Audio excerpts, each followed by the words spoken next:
कांग्रेस ने राजनीति का एक ऐसा मॉडल तैयार किया था जिसमें झूठ, फरेब, भ्रष्टाचार, परिवारवाद, तुष्टीकरण, सबका गालमेल था। जहां सबका गालमेल हो वहां सबका साथ हो ही नहीं सकता।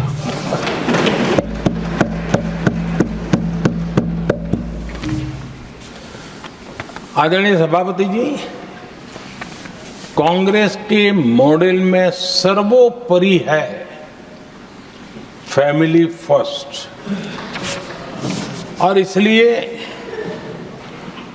उनकी नीति, रीति, उनकी वाणी, उनका वर्तन उस एक चीज को संभालने में ही खपता रहा है। खास करके कांग्रेस के कालखंड में तुष्टीकरण, हर चीज में तुष्टीकरण, यही उनका एक प्रकार से औषधि बन गई थी उनकी राजनीति को करने की। और उन्होंने स्वार्थ नीति, राजनीति, देश नीति, सबका एक घोटाला करके रखा हुआ था। तरीका यह होता था कि छोटे तबके को कुछ दे देना और बाकियों को तरसा कर रखना, और जब चुनाव आए तब कहना देखो उनका मिला है, शायद आपको भी मिल जाएगा। और इस प्रकार से झुनझुना बांटते रहना, लोगों के आंखों पर पट्टी बांध करके अपनी राजनीतिक सियासत को चलाए रखना, ताकि चुनाव के समय वोट की खेती हो सके। यही कार्य चलता रहा। बाबा साहब आंबेडकर के साथ कांग्रेस को कितनी नफरत रही थी, उनके प्रति कितना गुस्सा था, और किसी भी हालत में बाबा साहब की हर बात के प्रति कांग्रेस चिढ़ जाती थी। और इसके सारे दस्तावेज मौजूद है। और इस गुस्से को दो बार बाबा साहब को चुनाव में पराजित करने के लिए क्या कुछ नहीं किया गया।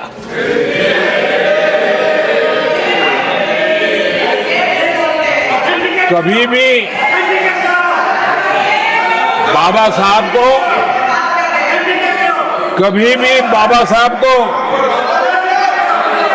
भारत रत्न के योग्य नहीं समझा गया। आदरणीय सभापति जी, कभी भी बाबा साहब को भारत रत्न योग्य नहीं समझा गया। इतना ही नहीं, आदरणीय सभापति जी, इस देश के लोगों ने बाबा साहब की भावना का आदर किया, सर्व समाज ने आदर किया, और तब आज मजबूरन कांग्रेस को जय भीम बोलना पड़ रहा है। उनका मुंह सूख जाता है।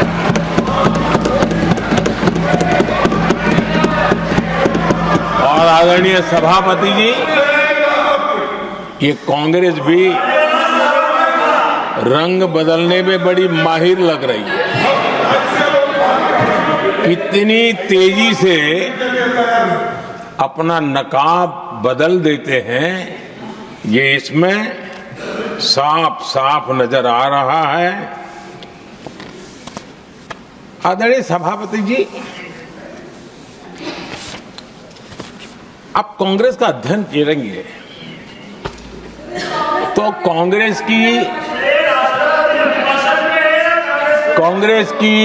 राजनीति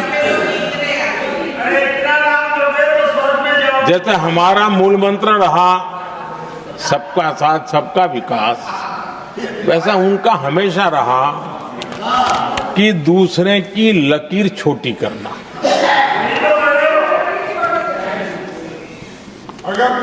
और इसके कारण उन्होंने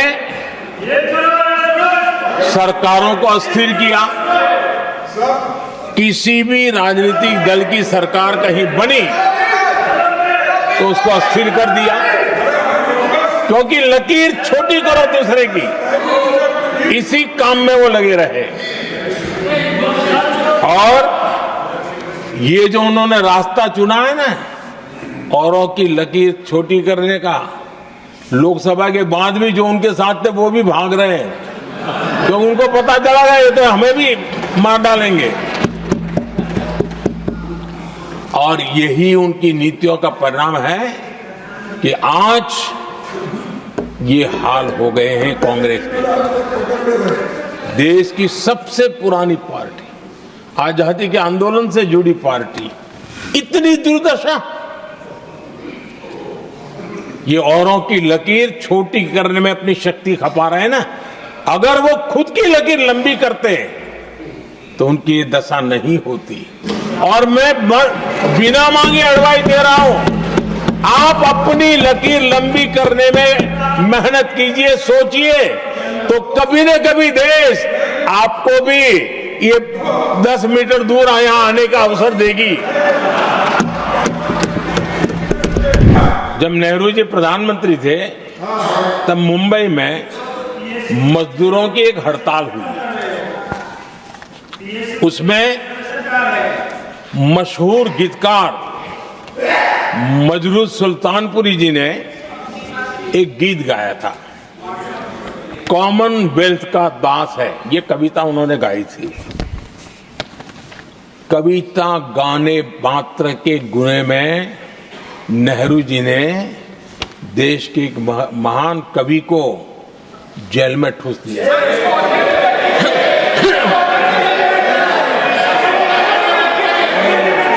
मशहूर एक्टर बलराज साहनी जी सिर्फ एक जुलूस में शामिल हुए थे, आंदोलन करने वालों के जुलूस में शामिल हुए थे, इसलिए बलराज साहनी जी को जेल में बंद कर दिया गया। आदरणीय सभापति जी, लता मंगेशकर जी के भाई हृदयनाथ मंगेशकर जी ने वीर सावरकर पर एक कविता स्वरबद्ध करके आकाशवाणी पर प्रस्तुत करने का योजना बनाई। इतने मात्र पर हृदयनाथ मंगेशकर जी को आकाशवाणी से हमेशा के लिए बाहर कर दिया गया। आदरणीय सभापति जी, इसके बाद देश ने इमरजेंसी का भी दौर देखा है। आदरणीय सभापति जी, इस देश ने इमरजेंसी का भी दौर देखा है। संविधान की किस प्रकार से कुचला गया, संविधान के स्पिरिट को किस प्रकार से रौंदा गया, और वो भी सत्ता सुख के लिए किया गया, ये देश जानता है।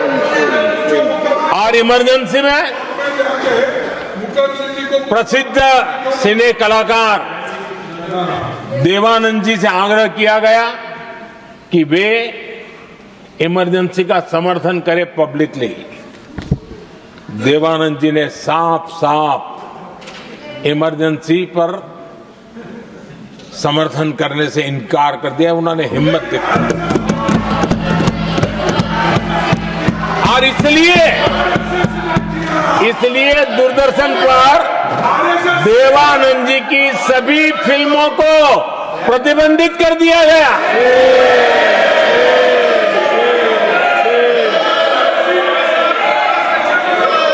आदरणीय सभापति जी, ये संविधान की बातें करने वाले लोग, उन्होंने सालों से संविधान को अपने जेब में रखा है, उसी का एक परिणाम है। संविधान का सम्मान नहीं किया है। आदरणीय सभापति जी किशोर कुमार जी, उन्होंने कांग्रेस के लिए गाना गाने से मना किया। इस एक गुनाह के लिए आकाशवाणी पर किशोर कुमार के सभी गानों को प्रतिबंधित कर दिया गया।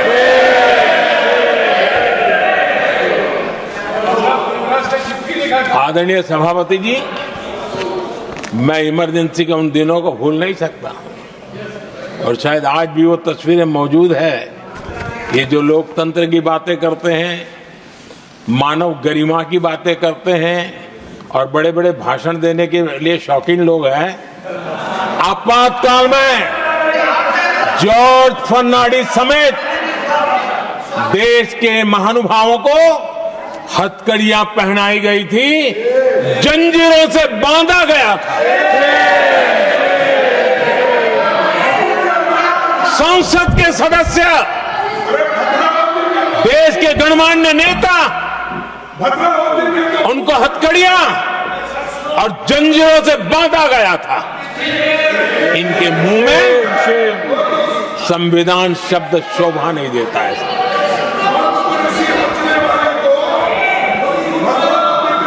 आदरणीय सभापति जी, सत्ता सुख के लिए, शाही परिवार के अहंकार के लिए इस देश के लाखों परिवारों को तबाह कर दिया गया, देश को जेल खाना बना दिया गया।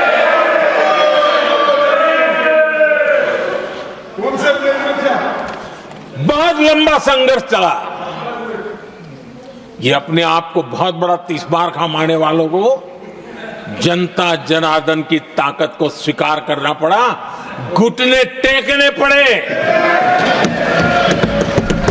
कांग्रेस के कालखंड में अटकाना, भटकाना, लटकाना, ये उनका कल्चर बन गया और उसके कारण ये राजनीति का हिस्सा था। इस प्रोजेक्ट को करने देना, नहीं करने देना, उसमें राजनीतिक तराजू रहता था। सबका साथ सबका विकास का मंत्र नहीं होता था। एक भी नहीं होता। इस कांग्रेस कल्चर से मुक्ति पाने के लिए हमने एक प्रगति नाम की व्यवस्था बनाई और नियमित रूप से मैं स्वयं इस प्रगति प्लेटफॉर्म के माध्यम से इंफ्रास्ट्रक्चर का प्रोजेक्ट्स का डिटेल मॉनिटरिंग करता हूं। कभी ड्रोन से भी उस एरिया की वीडियोग्राफी और लाइव इंटरेक्शन करता हूं। काफी मैं उसमें इन्वॉल्व रहता हूं। करीब करीब 19 लाख करोड़ रुपए के ऐसे जो प्रोजेक्ट अटके पड़े हुए थे किसी न किसी कारण से, राज्य और केंद्र का कोऑर्डिनेशन नहीं होगा, एक डिपार्टमेंट का दूसरे डिपार्टमेंट से कोऑर्डिनेशन नहीं होगा, फाइलों में कहीं लटका पड़ा होगा, इन सारी चीजों का रिव्यू करता हूं। और ऑक्सफोर्ड यूनिवर्सिटी ने उस पर अध्ययन किया, प्रगति के हमारे इनिशिएटिव पर, और बहुत बड़ा उसने अच्छा रिपोर्ट दिया है। और उसमें उसने एक बहुत बड़ा सुझाव दिया है। उसने कहा प्रगति के इनिशिएटिव के बारे में कहा है, उन्होंने कहा प्रगति के अनुभवों से सीखते हुए अन्य विकासशील देशों के पास भी इंफ्रास्ट्रक्चर के विकास में क्रांति लाने का एक मूल्यवान अवसर है। ये प्रगति को सभी डेवलपिंग कंट्रीज के लिए उन्होंने ये सुझाव दिया। पहले काम कैसे होते थे, मैं तथ्यों के साथ कुछ उदाहरण देना चाहता हूं ताकि पता चले कि कैसे देश को नुकसान किया गया है। मैं ये नहीं कह रहा हूं हर एक ही व्यक्ति ने जानबूझ के किया होगा, लेकिन कल्चर डेवलप हो गया और उसका परिणाम हुआ। अब देखिए उत्तर प्रदेश में हम एग्रीकल्चर, किसान, भाषण तो बहुत बढ़िया दे देते हैं, अच्छा लगता है। भड़काने का काम करने में क्या जाता है, कोई जो इन्वेस्टमेंट तो है ही नहीं, भड़काते रहो दुनिया को, कोई काम तो करना नहीं है। उत्तर प्रदेश में कृषि के लिए एक अहम योजना थी, सरयू नहर परियोजना। सरयू नहर परियोजना 1972, सोचिए साहब, 1972 में स्वीकृत हुई थी, 5 दशक तक लटकी रही। 1972 में जिस योजना को सोचा गया, योजना बनी, फाइल पे स्वीकृत हो चुकी, 2021 में हमने आकर के इसको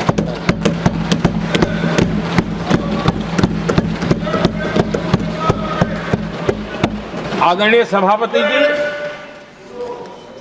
जम्मू कश्मीर की उधमपुर श्रीनगर बारामूला रेल लाइन,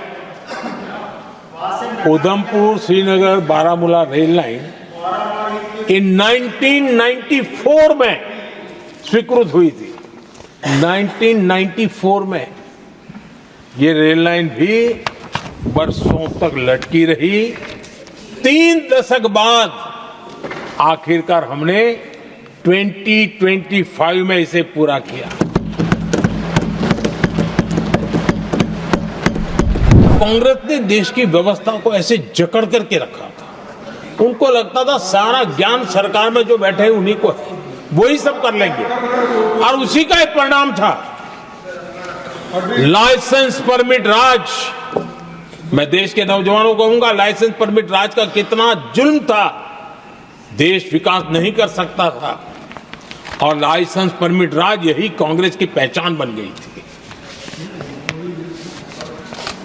आदरणीय सभापति जी, कंप्यूटर का जब शुरुआती दौर था